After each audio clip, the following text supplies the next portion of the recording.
New Yorkers head to the polls for early voting. The turnout and the changes you need to know before you head to the polls. There's still a threat of strong thunderstorms overnight, timing out when they'll wrap up. New York Live with the new restaurant that's described as an Indian brasserie with New York swagger. This is News 4 Now for June 14th. I'm Gilma Avalos. Early voting is underway in New York City, and more than 30,000 people have already hit the polls.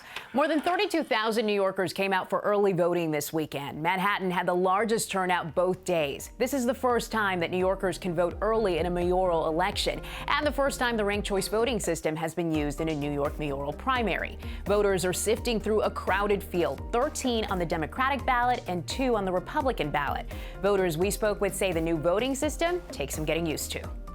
Both early voting ballots and those from primary day are expected to be tallied on June 22nd. Then the Board of Elections will wait until June 28th to begin opening absentee ballots. Early voting will run every day this week, and you can find your local polling site here at NBCNewYork.com. You can also read more about how ranked choice voting works. And a reminder, News 4 New York, along with our sister station Telemundo 47, are teaming up with POLITICO, the New York Urban League, and the Citizens Budget Commission to host the third and final Democratic mayoral primary debate, sanctioned by the New York City Campaign Finance Board. You can watch it Wednesday night starting at 7 p.m. We have a date. The city will be throwing a ticker tape parade next month, July 7th. It will be to honor those who worked on the front lines, not just nurses, but essential workers too, like bodega workers and teachers. It will be similar to the one back in 2019 that was held for U.S. Women's World Cup winners. For the first time in more than a year, some senior and rec centers in New York City are opening their doors for indoor activities. The centers reopening today will have new policies in place to keep visitors safe. Everyone will be required to wear masks, there will be social distancing, and indoor pools will stay closed. To prevent overcrowding, the centers will only be open to members who were active as of March of last year. The NYPD is searching for a man on a bike who stabbed a food delivery worker in Brooklyn. Police say this surveillance video shows the 53-year-old victim riding his bike to make a food delivery in Cypress Hills yesterday afternoon. Another man rides by, stabs the worker in the back, knocking him to the ground, then pedals away. Other images show the large knife he used in the attack. The victim was treated for an injury to his back, but he is okay. Luna, a toy poodle that was taken during a carjacking in Brooklyn, has been found, but police are still searching for the man who dragged Luna's 73-year-old owner out of her car near Lindauer Park. She had to be treated for a head injury. At last check, her car has still not been recovered, but 9-year-old Luna is back home after being gone for over a week. The world's tallest, fastest, and longest single-rail roller coaster is now open at Six Flags Great Adventure. It's called the Jersey Devil, and it's named for the mythical creature that's set to roam the New Jersey Pine Barrens. The ride goes up to 58 miles an hour and has a 130-foot drop. A messy day out there today, and a stormy night could be ahead.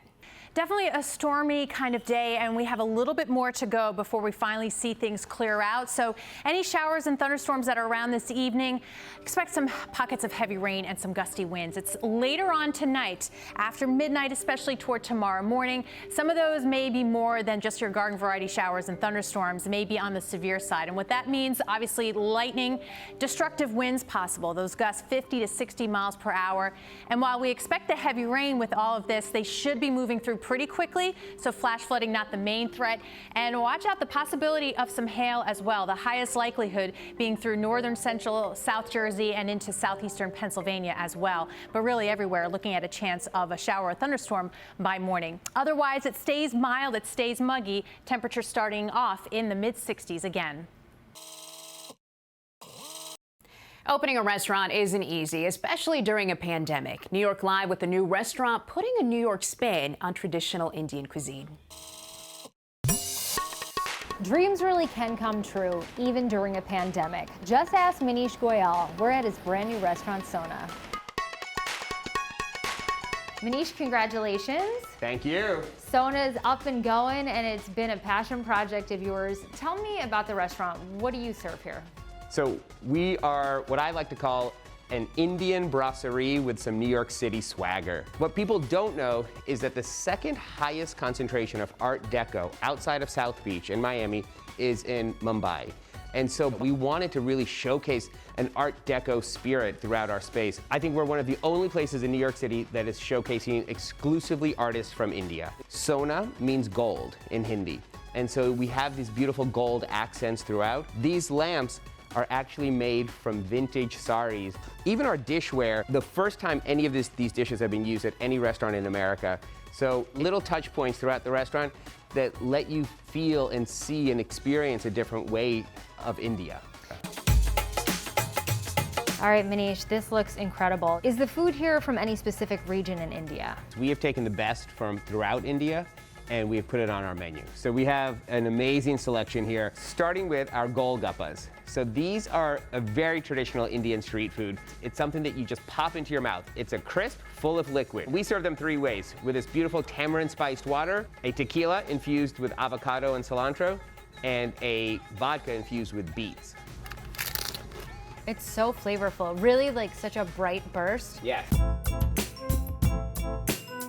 Manish, this restaurant has very special meaning to you. Sona's story began in 1975, which is pretty crazy. It was the year I was born. I have an older brother and sister. They were born in Rochester, New York, but ultimately my family settled in Dallas, Texas, which is where I was born. And just 3 months after I was born, my father opened the first Indian restaurant in the entire state of Texas. I spent my formative years in many ways in that restaurant. And so for me, there was always part of me that wanted to honor that and to come back home, but to do it in my way, a New York City way, and to do it right here in my hometown of New York. So this is a dream come true and a dream realized in many ways. Manish, congratulations. Really, you have so much to be proud of. Thank you. It's an We're honor very excited. to dine with you.